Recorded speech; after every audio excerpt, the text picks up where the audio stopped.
Elin. Okey. Hai Elin, selamat petang. Hai, selamat petang. Awak ada kat mana ni Elin? Saya dekat Sarawak, dekat pedalaman. Ada kat rumah ke kat mana ni? Ya, saya kat rumah.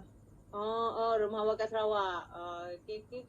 Macam mana suasana cuaca di Sarawak tu? Petang ni? Okey. Cuaca agak panas.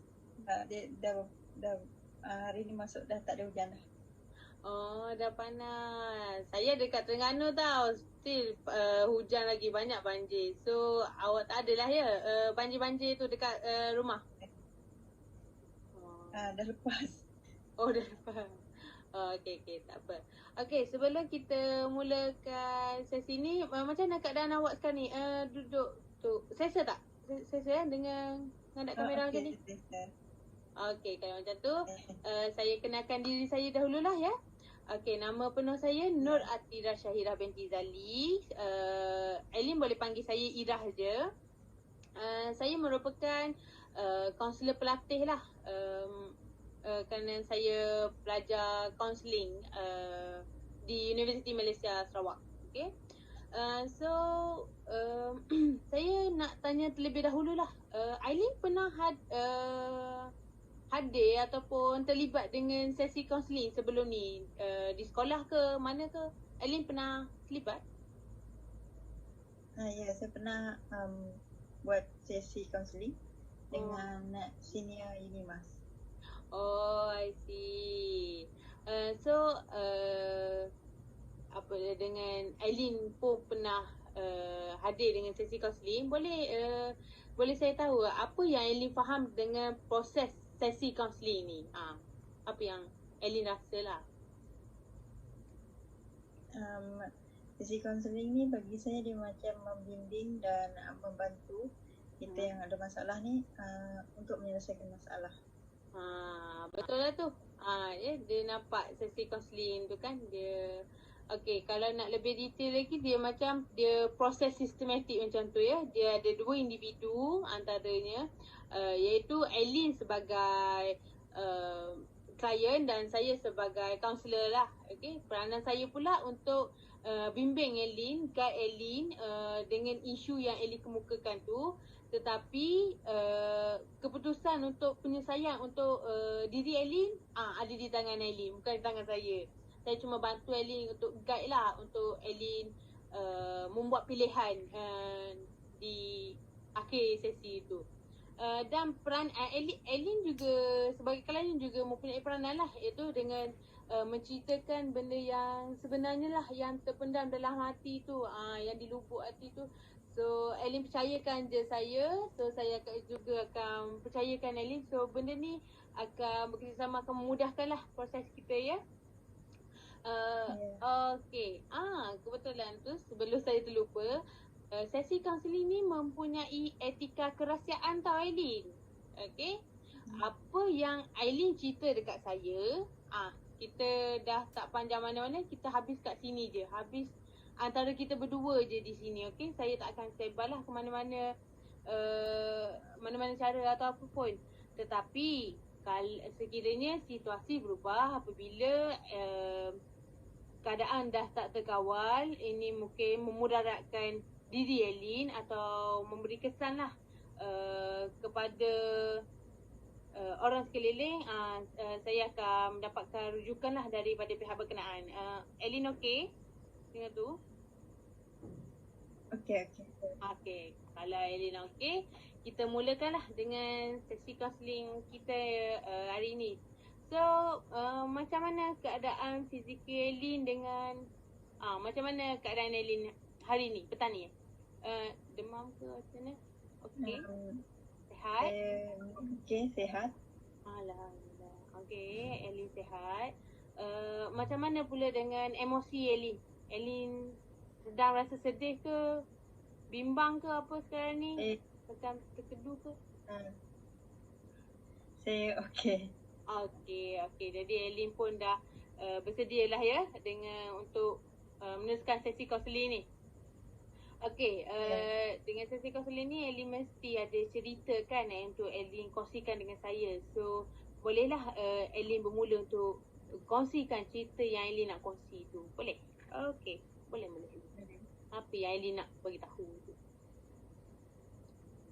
Saya sebenarnya ada masalah dalam pengurusan masa untuk buat assignment. Saya selalu macam susah nak buat assignment awal lah. Dan saya selalu buat last minute, macam sehari sebelum submit ataupun beberapa jam sebelum submit.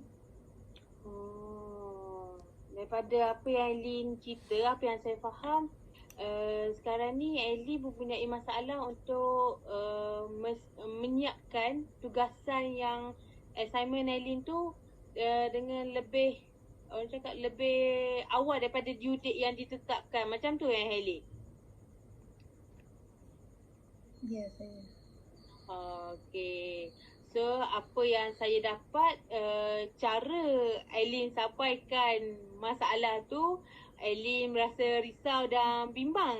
Ya, Elin? Betul tak? Ya, saya bimbang dengan tak dapat nak submit on time. Okey.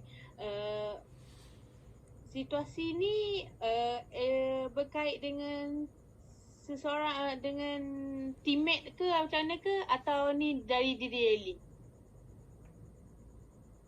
Situasi ni dari saya sendiri, sebab saya ada, jangan cakap, saya ada dua sebab saya tak boleh nak siapkan awal. Satu sebab line yang agak susah. Kemudian yang kedua sebab saya kena buat kerja rumah. Saya kena bahagikan tugas saya betul-betul dengan kerja rumah dengan kerja saya sebagai pelajar. Okey. Jadi Elin dapat kesan lah ya. Ada beberapa sebab yang mungkin mempengaruhi Elin lah ya. Elin duduk dekat rumah, Elin ada berapa orang adik-beradik Elin? Saya dengan adik saya saja. Adik saya lelaki. Nampaknya Elin seorang perempuan lah. Seorang perempuan, seorang lelaki. So Elin banyak kerja kat rumah lah ya. Okey, nampak? Yeah. Okey, jadi situasi ni buatkan Elin rasa macam Elin tak dapat nak fokuskan dengan smooth lah ya. Elin tak dapat, bukan fokuskan, macam Elin tak boleh selesaikan tugasan tu dengan smooth, dengan tu lah kan? Macam tu? Ya. Yeah. Okey, kalau adakah keadaan ni memang dah biasa berlaku dan tak berubah-ubah, ataupun perkara ni baru berlaku kebelakangan ni? Macam mana tu Elin? Saya baru tak dapat nak siapkan awal, sebab sebelum ni saya student asrama, jadi tak ada halangan. Tapi sekarang saya duduk rumah, dia macam-macam kerja nak kena buat lah. Jadi perubahan yang berlaku yang tak dapat okey, faham. So macam mana dengan keadaan dan perasaan Elin apabila sedang menghadapi macam Elin tengah buat kerja kan, so Elin tak dapat, macam mana dengan keadaan Elin, keadaan tu? Sakit ke, stres ke, macam mana? Saya stres dengan saya risau lah. Saya risau sebab saya tak dapat nak siapkan awal. Lepas tu saya kadang stres bila tengah buat kerja, ada lagi dipanggil, ada lagi kerja-kerja lain nak kena buat. Elin nampak tertekan lah kan dengan tugasan yang lebih banyak. Okey Liz, sekarang ni saya nak tetapkanlah matlamat sesi kaunseling yang kita akan jalankan ni. So saya nak dapat pandangan ataupun persetujuan Elin lah. Elin setuju atau tak kalau saya tetapkan matlamat sesi kaunseling ni adalah untuk improvekan lagi persediaan Elin untuk melakukan tugasan tu dengan lebih awal macam tu, dengan sebelum due date ditentukan kan. Macam mana Elin cakap, paling awal Elin buat pun 1 hari sebelum due date tu. So kita nak improvekan lagi supaya Elin lebih sedia So tak tertekan kan untuk melakukan kerja lain. So Elin setuju tak kalau tu matlamat kita untuk improvekan lagi Elin punya persediaan? Macam mana? Elin boleh terima tu matlamatnya? Matlamat sedik. Ya, saya terima. Okay, kalau macam tu tak apa, Elin boleh terima. So Elin, boleh saya tahu kan Elin dah tahu masalah yang Elin hadapi ni, dan Elin juga dapat merasakan yang Elin tak dapat lakukan benda tersebut disebabkan beberapa faktor. So Elin ada tak apa-apa cara penyelesaian yang Elin cuba buat ataupun Elin pernah buat untuk selesaikan benda ni? Ada tak? Untuk selesaikan masalah ni saya pernah cuba kurungkan diri saya. Saya pernah bersendirian. Saya duduk dalam bilik seharian. Tapi sebelum saya kurang diri tu, saya minta ahli keluarga saya untuk tak kacau saya. Saya beritahu kepada orang saya ada banyak kerja nak buat lepas tu. Tapi kerja rumah saya buat awal lah, sebelum saya start tu lah. Faham. Jadi Elin apa yang cuba ni, Elin dah menggerak lah Elin dah bagi tahu awal-awal kepada ibu bapa ataupun ahli lain supaya diri Elin tak diganggu kerana Elin nak lakukan. Okey, kalau macam tu ada apa tindak balas ibu bapa? Dia pun sokong, dia pun faham ke macam mana, ataupun dia cakap bertentangan ke macam mana? Mak ayah saya faham. Dia orang memang tak kacau saya lah. Dia orang memang dapat sokongan lah kan? Tak tu lah. Okay. So Elin rasa benda ni berkesan sekejap-sekejap ataupun Elin rasa perlukan improve lagi lah, sebab mungkin tiada gangguan, so Elin hilang fokus lain ke macam mana? Ataupun benda tu dah berkesan macam mana? Dia tu macam berkesan sekejap je, sebab tak apa, hati saya pun tak tenang juga sebenarnya bila tak buat kerja ni, rasa serba salah. Jadi agak tu lah, agak apa orang kata, agak serba salah bila kita buat kerja, buat assignment, tapi dalam masa yang sama kita terpaksa tinggalkan kerja di rumah. Kita rasa macam apa orang kata, serba salah lah. Faham. Nampak kan di sini Elin cuba untuk fokuskan, untuk siapkan tugasan, tapi pada yang sama Elin rasa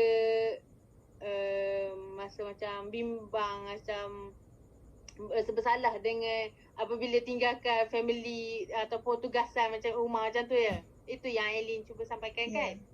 Okay. Okay, tak apa.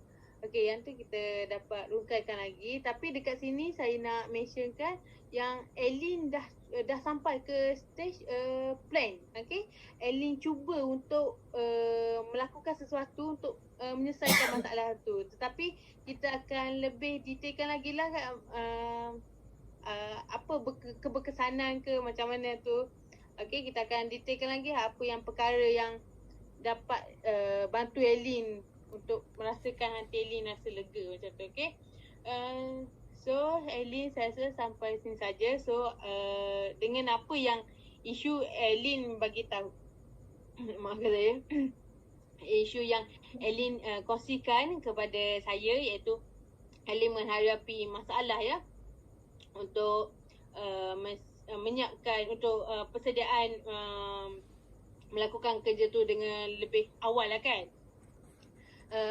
So kalau macam tu bolehlah kita membuat sesi lanjutan lah ya, untuk sesi seterusnya pada lain hari, untuk kita detailkan lagi masalah yang mungkin seterusnya untuk kita dengan lebih berkesan macam tu. Boleh Eli? Kita buat sesi seterusnya. Okay, kalau boleh waktu bila tu Elin rasa Elin boleh sesuai lah untuk tarik hari dengan Ya. Hari dengan waktu yang sama lah. Kalau macam tu? Minggu depan. Minggu depan lah ya. Okey, kalau macam tu kita jumpa pada Ya. hari Khamis minggu depan pada pukul 5 petang lah, macam ni juga ya. Boleh? Ya. Okey, Lin. Okey, Lin. Terima kasih, Lin, kerana hadir sesi kaunseling ya pada hari ini. So, jumpa Lin nanti. Di sesi Okey, terima seterusnya. kasih. Okey, sama Lin. Lin semangat tau. Okey. Okay, bye-bye. Dah end record lah.